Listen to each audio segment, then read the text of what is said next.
아침으로 무엇을 먹느냐에 따라 점심 식사 후 혈당이 달라집니다. 아침으로 먹는 음식에 따라 노화가 초고속으로 진행될 수도 있습니다.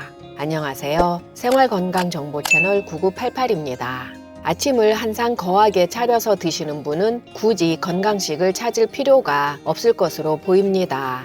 그 거한 한상에는 밥과 국이나 찌개가 있겠고 나물 반찬과 고기나 생선이 있을 테니까요. 단지 거하게 아침을 드시더라도 숟가락 먼저 들지 말고 젓가락 먼저 드세요. 숟가락 먼저 들면 밥이나 국, 찌개를 먼저 먹게 되겠지만 젓가락 먼저 들면 나물이나 고기가 먼저 입으로 들어가지 않겠어요? 식사를 하실 때 채소, 단백질, 탄수화물 순으로 드시면 혈당 관리하는 데 도움이 됩니다. 이렇게 거하게 드시면 이것저것 골고루 먹게 되니 무엇을 먹을까 고민할 필요가 없겠지만 간단하게 아침을 먹게 되면 그 간단함 속에 모든 걸 넣어야 하니 많은 고민이 됩니다. 아침 메뉴로는 에너지를 위해서는 통곡물이라 하더라도 탄수화물보다는 단백질 위주로 하고 미네랄 보충은 과일보다는 베리 종류나 채소, 지방은 포화지방보다는 불포화지방이 많은 견과류 위주로 섭취하는 것이 좋다고 합니다. 이렇게 단백질, 베리 종류, 견과류, 채소 위주로 아침을 드시면 점심 식사 후 혈당까지도 안정화시키는 데 도움이 된다고 합니다. 그런데 과일과 채소만으로 아침을 권장하는 분도 있는데 왜 과일은 빠졌을까 궁금해 하시는 분도 계실 텐데요. 그 이유는 이렇습니다. 미국에 있는 하버드 보건대학원과 러시 의과대학에서 공동으로 연구하고 발표한 마인드 식단이 있는데요. 이것은 고혈압을 낮추기 위한 대쉬 식단과 뇌와 심장, 장 건강에 중점을 둔 지중해식 식단을 업그레이드한 버전입니다.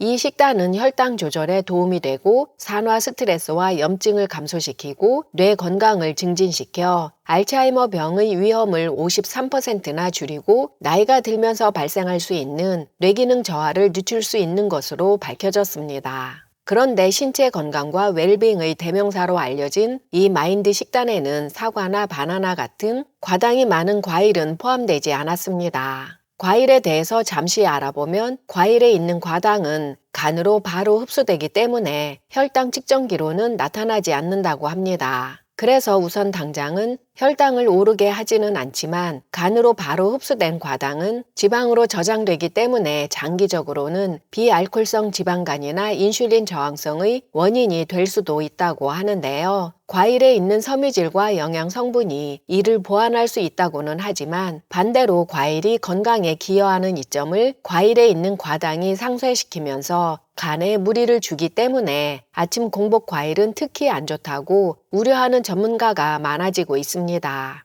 어차피 배고플 때 먹는 건데 아침에 먹는 거하고 점심에 먹는 것이 무엇이 다른데? 이런 댓글들을 많이 봤는데요. 아침 공복은 어제 저녁부터 오늘 아침까지 새벽에 야식을 먹지 않았다면 최소 10시간, 보통 12시간 공복입니다. 배가 고파서 점심을 먹더라도 아침 식사 후 점심은 길어야 5시간입니다. 그래서 아침 공복은 위가 완전히 비어있는 상태라 먹는 대로 빠르게 흡수되기 때문에 위나 간 등 인체에 미치는 영향이 크다는 거지요. 그래서 오늘 준비한 노화 방지 아침 식사에는 마인드 식단에 따라 과일은 넣지 않았습니다. 오늘은 간단한 아침으로 단백질과 항산화 물질이 많아서 혈당 걱정 없이 염증을 줄이고 노화를 늦추면서 근육을 짱짱하게 하고 하루를 활력으로 채울 수 있는 노화 방지 단백질 음식 알아보겠습니다. 노화 방지 아침 식사 첫 번째, 녹두칠라입니다. 녹두는 예로부터 100가지 독을 푼다고 해서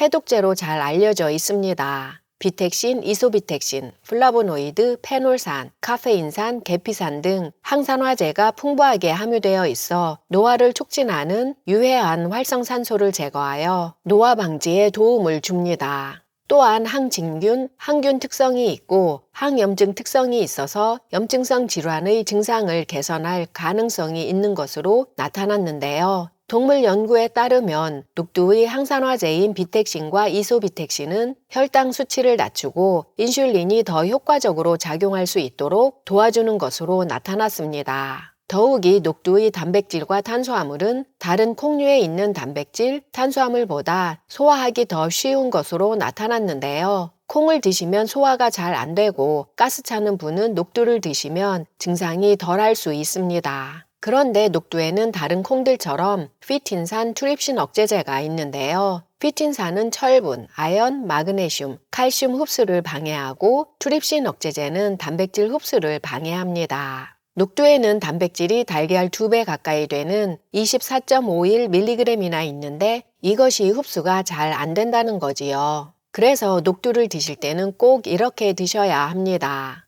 조리법에 따른 녹두 영양 성분에 대해 연구한 논문에 따르면 녹두를 발화시키면 항영양소는 제일 많이 줄어들고 단백질 소화율은 향상되고 항산화 물질은 6배나 더 많아집니다. 그래서 귀찮더라도 녹두뿐만이 아니고 모든 콩 종류는 발화시켜 드시는 것이 건강에 더 이롭습니다. 아주 많이 발화시키면 숙주와 비슷해지기 때문에 성분이 바뀝니다. 그러니 아주 조금만 발화시키는 것이 좋습니다. 녹두를 발화시키는 방법은 녹두를 깨끗하게 씻어서 하루 동안 물에 담가 놓습니다. 물에 담가 놓을 때는 3-4번 물을 갈아야 항영양소가 잘 제거됩니다. 이렇게만 해도 아주 조그맣게 싹이 트인 것을 볼 수 있습니다. 녹두를 드실 때는 녹두전을 부쳐 드셔도 되고 밥에 넣어 드시면 흰밥의 혈당을 녹두가 내릴 수도 있는데요. 아침에 드실 때는 녹두 칠라를 만들어 드셔보세요. 칠라는 인도 음식인데 우리 한국 사람 입맛에도 아주 잘 맞습니다. 녹두 칠라 만드는 방법입니다. 녹두 반컵을 24시간 물에 불립니다. 먼저 롤드 오트밀 2큰술을 블렌더로 곱게 갈고 여기에 불린 녹두, 청고추 1개, 생강 조금, 소금 1꼬집, 강황가루 조금, 고수 조금. 강황을 좋아하시면 더 넣으셔도 되고 고수 향이 싫으시면 안 넣으셔도 됩니다. 물 2큰술을 넣고 거칠게 갑니다. 참고로 오트밀은 퀵 오트나 인스턴트 오트를 사용하시면 혈당을 올릴 수 있습니다. 아무것도 첨가 안 된 롤드 오트를 사용해야 합니다. 반죽을 그릇에 담고 반죽이 되지 않고 걸쭉하게 될 정도로 물을 넣습니다. 이 반죽을 전날 저녁에 미리 만들어 놓으면 아침이 좀 덜 바쁩니다. 이 녹두 반죽을 프라이팬에 얇게 붙이는데요. 크레이프처럼 얇게 붙일수록 맛있습니다. 양념 간장에 찍어 드셔도 맛있고 꿀과도 잘 어울립니다. 부칠 때 모짜렐라 치즈와 체다 치즈를 올려서 퀘사디아처럼 만들어 드셔도 맛있고 이 녹두칠라를 래퍼로 사용해서 채소를 싸서 드셔도 되고 닭가슴살을 싸서 드셔도 되고 스크램블 에그를 넣어 드셔도 맛납니다. 간편한 아침으로는 녹두칠라 2개, 냉동 블루베리 반컵, 아몬드 10개, 양배추와 오이를 얇게 채 썰어 샐러드로 만들어 드시면 완벽한 아침이 됩니다. 참고로 블루베리는 후레쉬한 것보다 냉동해서 드시면 항산화제가 더 증폭됩니다. 녹두칠라는 한 번에 많이 만들어 놓고 드시면 편리한데요. 제가 경험해 보니까 냉장고에서는 4일, 냉동고에서는 한 달까지 맛이 변하지 않았습니다. 노화방지 아침 식사 2번째, 시금치 달걀 오믈렛입니다. 콜레스테롤을 높인다고 달걀을 꺼리시는 분도 계신데요. 콜레스테롤 민감성 체질이 아닌 건강한 사람에게 식이 콜레스테롤은 혈중 콜레스테롤을 높이지 않는다는 연구 결과가 있습니다. 이것은 콜레스테롤이 있는 음식을 먹으면 간에서 그만큼의 콜레스테롤을 만들지 않기 때문이라고 합니다. 달걀은 9가지 필수 아미노산이 모두 포함된 완전한 단백질 식품이면서 비타민 A, D, E, K, 비타민 B2, B5, B12, 엽산, 철, 인, 셀레늄, 아연이 들어있어 종합 영양제라고 할 수 있는데요. 루테인과 제아잔틴이 있어 눈 건강을 지원하고 콜린이 있어 뇌 건강을 지원하고 셀레늄은 세포가 손상되지 않도록 보호하고 면역 체계를 지원합니다. 여기에 더해 요리하기도 간편해 노년 단백질 공급원으로 아주 훌륭한 식품입니다. 아침 식사로 달걀을 드실 때는 후라이나 삶아 드셔도 되지만 시금치와 버섯을 넣고 오믈렛을 만들면 간편하면서 훌륭한 아침이 됩니다. 양송이와 시금치 모두 항산화 물질과 섬유질이 풍부해서 눈 건강, 심장 건강, 뼈 건강에 도움이 되고 항염증 효과도 있습니다.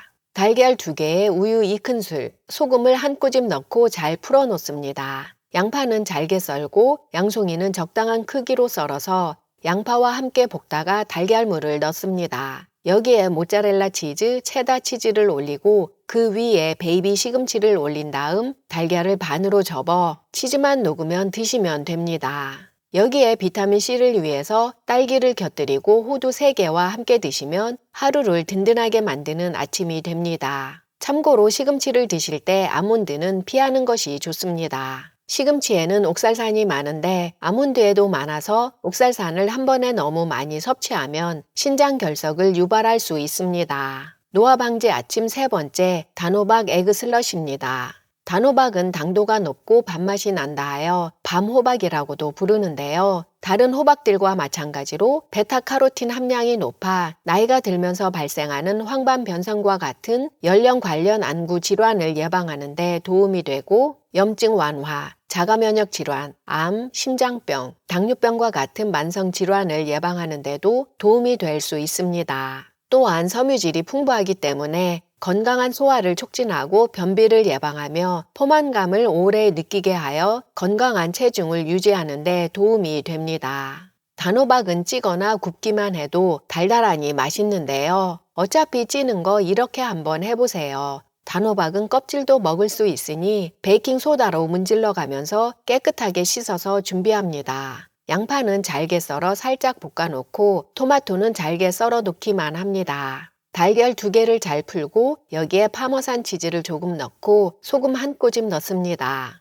껍질이 딱딱해서 자르기가 어려우니 전자레인지에 3분에서 5분 정도 돌립니다. 너무 많이 익지 않게 3분 돌리고 체크해 보세요. 꼭지 부분을 뚜껑으로 사용할 수 있게 적당히 자른 다음 씨가 있는 속 부분만 잘 파냅니다. 여기에 준비한 양파, 토마토를 넣고 그 위에 풀어놓은 달걀을 넣습니다. 그런 다음 모짜렐라 치즈로 남은 부분을 채웁니다. 맨 윗부분을 체다 치즈로 커버하고 후춧가루를 조금 뿌린 다음 뚜껑을 덮습니다. 200도로 미리 예열한 오븐에 단호박을 넣고 15분 정도 굽습니다. 오븐 대신 전자레인지를 사용하셔도 되는데요. 전자레인지는 제품에 따라 차이가 있을 수 있으니 5분 정도 돌리고 체크하면서 시간을 늘리는 것이 좋습니다. 이렇게 단백질 위주로 아침을 드시면 하루가 든든한데요. 단백질 섭취는 중년이 넘어갈수록 매우 중요합니다. 단백질이 부족하면 근육 손실뿐만이 아니라 손톱, 머리카락이 부서지고 피부가 푸석푸석해지고 근육통, 지방간, 수면장애까지 생기면서 노화가 빨리 진행될 수 있다고 합니다.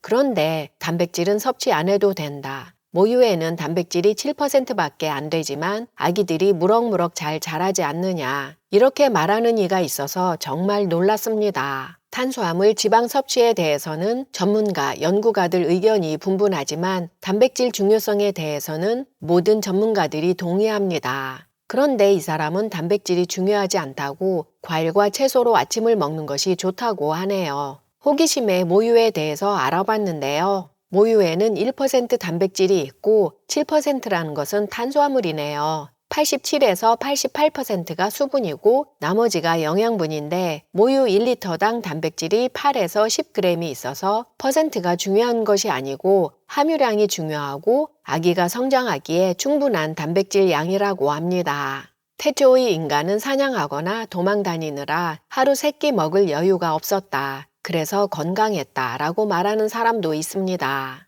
그렇다면 아침은 안 먹어야 건강할까요? 태초의 인간들은 밤에 할 일이 없어서 초저녁부터 자지 않았을까? 그래서 하루 2끼로 충분하지 않았을까? 하는 주관적인 생각이 잠시 스치는데요. 12시간 자면서 나머지 12시간은 앉아있는 시간이 많은 사람이 3끼를 다 먹는다면 비만이 될 확률이 높겠지요. 그렇지만 하루 5-6시간만 자면서 하루 종일 바삐 생활하는 사람이 2끼 식사로 버티기에는 버겁지 않을까 합니다.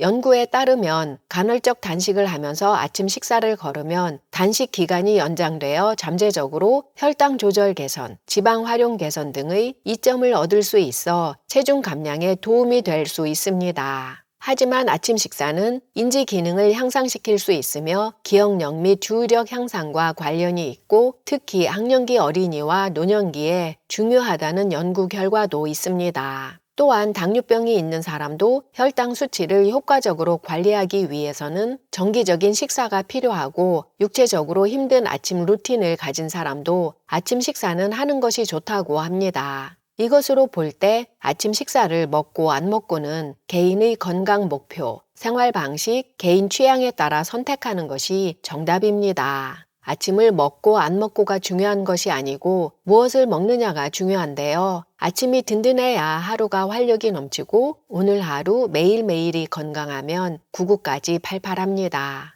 영상이 도움이 되셨나요? 소중한 지인과 이 영상 공유해 주세요. 9988은 여러분의 사랑으로 운영됩니다. 앞으로도 많은 사랑 주시면 더욱 열심히 여러분께 도움되는 영상 준비하겠습니다. 끝까지 시청해 주셔서 감사합니다. 매일매일 건강하고 행복하세요.